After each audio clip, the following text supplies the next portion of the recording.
an expert in sustainability, can you please clarify for our audience, what is sustainability? I would like to give you a parallel.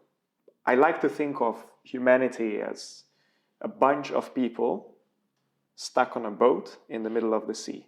If the boat is floating properly, it's sustainable. It can be kept on the surface of the water.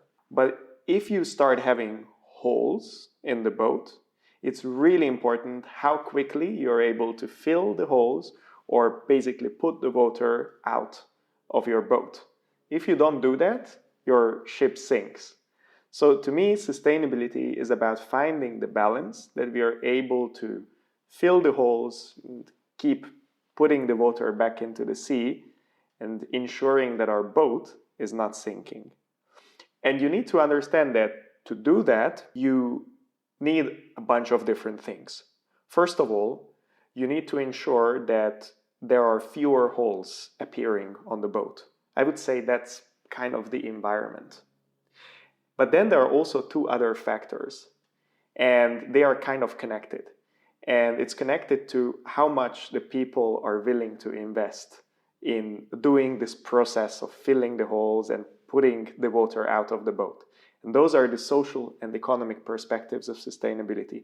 You need to ensure that the people are still feeling well, that they are strong enough to keep working, and you need to ensure that they are working in the most effective way.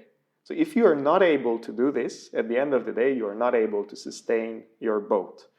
Because at the end of the day, we might save the environment, let's say, but if we are saving it at the cost of humanity collapsing, we haven't won much with it. So sustainability from a human perspective also involves that humanity stays alive in a sustainable, peaceful, and prosperous way. You cannot really divide these things from each other. And much like that, when it comes to sustainability as a concept of thinking, it's not about looking at one issue and then just focusing on that one single issue. So a lot of people feel that sustainability is all about climate change. Climate change is probably the most burning issue in the sustainability field right now, but it's not the only one. Also, growing inequalities. How does that influence sustainability action? Well, if you let inequalities grow too large, people get disillusioned. When people are disillusioned, they care less and less about environmental issues, for example. They care more about, how they are able to get by in their own lives. There is not that much of a community perspective. There is less trust in society, so there is also a lesser chance for cooperation.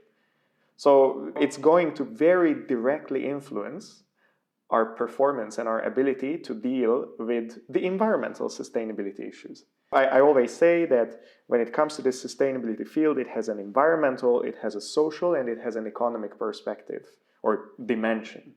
If you pull one, you're pulling the other two with it.